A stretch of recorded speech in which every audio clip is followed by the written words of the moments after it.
you've ever bet on March Madness, you know one thing for sure: it's absolute chaos. This tournament is where Cinderella stories are born. Brackets get obliterated in real time, and the only thing predictable is how unpredictable it is. Yet every year, bettors make the same mistakes: trusting the big name schools, underestimating underdogs, and of course, chasing losses like a freshman trying to cram for finals. So before you light your bankroll on fire, let's talk about the top 10 March Madness betting mistakes, and more importantly, how to avoid them. Because trust me, learning the hard way is expensive. I'm Mark from the Sweat. Let's get into it. Number 10, betting with your heart, not your head. Sports fandom is a beautiful thing until it starts draining your wallet. Every year, bettors let their emotions override logic, throwing money at their alma mater, their childhood favorite, or that team they once played as in NBA 2K. And every year, Vegas thanks them for their generous donations. Let's be honest, just because you love a team doesn't mean they're any good. When money's on the line, people convince themselves their team just needs one good game, or this is finally their year. Spoiler alert, it usually isn't. A diehard fan might bet their team every year, regardless of whether they're true title contenders or just a young, untested squad with glaring weaknesses. And when their team flames out in the second round, that fan isn't just heartbroken, they're broke too. If you're serious about winning bets, you have to bet with your head, not your heart. Take a hard look at matchups, stats, and trends, not just loyalty and your gut feelings. If you can't be objective, do yourself a favor and skip betting on your favorite teams altogether. And if you absolutely have to bet on them, hedge your bets so your heart doesn't take your wallet down with it. Number 9, ignoring travel and location factors. March Madness might be played on neutral courts, but don't let that fool you. Not all neutral sites are created equal. Travel distance, time zones, and crowd support can turn a so-called neutral game into an unofficial home court advantage for one team. And if you ignore that, you're giving the sportsbooks a freebie. Think about it. A team from the West Coast playing an East Coast noon game? According to their body clocks, that's basically tipping off at 9 a.m. And that low-seeded underdog playing just a few hours from campus? Suddenly the crowd is 90% their fans. These factors matter, and bettors who ignore them usually end up regretting it. Take the 2022 tournament. Houston played its Sweet 16 and Elite 8 games in San Antonio, just about 200 miles from home, and the Cougars benefited from strong fan support. Are hometown crowds or long trips the biggest reason for wins or losses? No. But they're part of the puzzle. Travel distance can create hidden disadvantages, especially when a team is sent far from its home base while its opponent stays closer to friendly territory. There's no place like home. If you're not factoring in travel and crowd dynamics, you're not using all the tools at your disposal. Always check where the game is being played, which teams are dealing with major travel disadvantages, and who might have an unexpected home court boost. Remember, every edge matters. Your bankroll will thank you.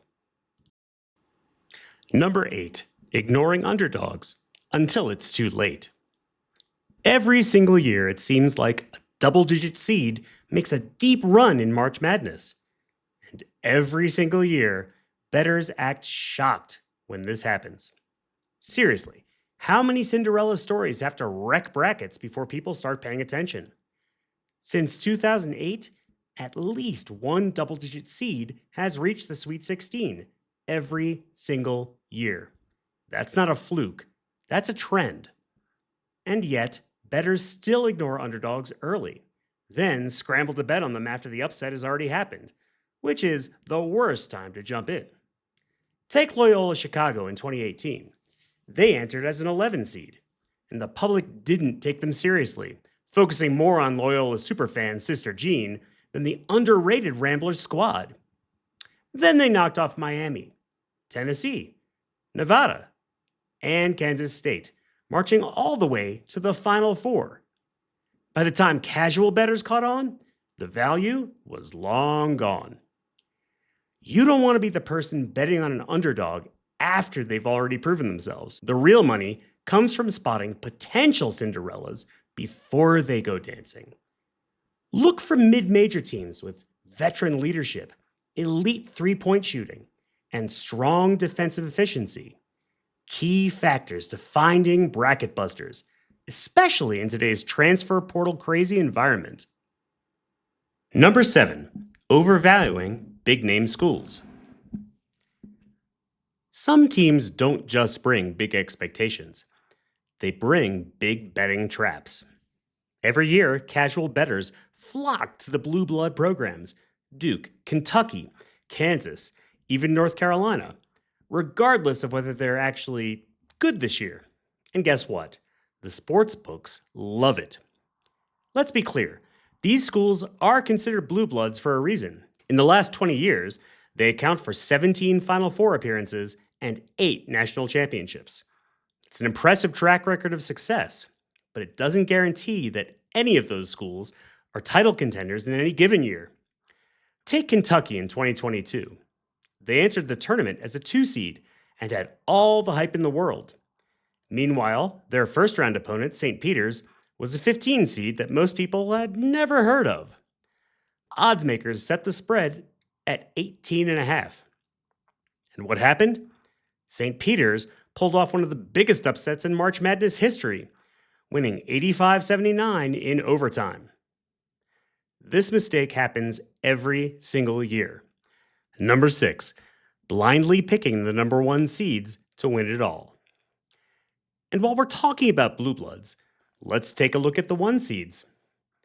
Every year, plenty of bettors fill out their brackets, look at the top of each region, and go, yep, number 1 seed's got this. And every year, plenty of bettors burn their brackets to the ground by the Sweet 16. Here's the reality. Since the tournament expanded in 1985, number 1 seeds have won 64.6% of championships. Pretty solid. But it also means over 1/3 of the titles have gone to teams ranked second or lower. Take Virginia in 2018. They entered the tournament as the top overall seed, and bettors piled on them to win it all. And then, UMBC, a 16 seed, ran them out of the gym 74-54. That was the only time a number 1 seed had lost to a number 16 seed, until it happened again when Purdue managed it in 2023. Anyway, if you blindly back number 1 seeds, you're ignoring history. Number 5, ignoring free throw shooting. When it comes to March Madness, some games are won at the 3-point line, some are won in the paint, but a whole lot of them, they're won at the free throw line. And yet, every year, bettors completely ignore this stat, and it costs them big. Think about it. Teams foul late in close games, meaning free throws decide spreads, totals, and money line outcomes all the time. A squad shooting below 70% at the stripe, that's a walking liability in crunch time. Just ask fans of Houston in 2022. The Cougars were a dominant force in the tournament, but in their Elite 8 loss to Villanova, they shot a rough 9 for 14 from the free throw line, while Villanova was a perfect 15 for 15. Final score? 50-44. A couple more makes or misses either way, and that game looks very different. So before you lock in that bet, do yourself a favor. Check the free throw percentage. If a team struggles from the stripe, especially under pressure, they might struggle to cover the spread, close out games, or pull off that upset you're banking on. Number 4, overvaluing conference tournament winners. Here's one we seem to see every year. A team dominates their conference tournament, goes on a hot streak, and suddenly, bettors start falling in love with them. They think, man, this team is peaking just at the right time. And then, bam, they're sent packing before the first weekend is even over. Why? because conference tournaments are exhausting, sometimes requiring 3 or 4 high-intensity games in just as many days. By the time the real tournament starts, those teams are running on fumes. Look at Iowa in 2022. The Hawkeyes won 4 straight games in 4 days to take the Big Ten tournament title. The public jumped on them as a trendy Final Four pick. What happened? They lost in the first round to Richmond, a 12 seed. Number 3, betting too many parlays. Parlays are like that one friend who always has a foolproof plan to get rich quick. They sound amazing in theory, but in practice, they leave you broke and questioning your life choices. Sure, the idea of turning $10 into $1,000 on a multi-leg parlay sounds great, but that last leg never seems to hit, does it? And that's the problem. March Madness is pure chaos. Trying to predict multiple games correctly in a row? You might as well be playing the lottery. Listen, parlays aren't completely evil, but you have to bet them wisely. Stick to 2 or 3 leg parlays max instead of chasing the big one. And mix in straight bets where you're not relying on perfection to make a profit. Number 2, chasing losses after day 1. Day 1 of March Madness is unquestionably the most exciting day of sports in the entire year, and a bloodbath for bettors. No matter how much research you do, your bracket is in shambles by dinner. And that's when the worst instinct in betting kicks in, the urge to win it all back in one night. This is textbook bankroll destruction. You chose poorly.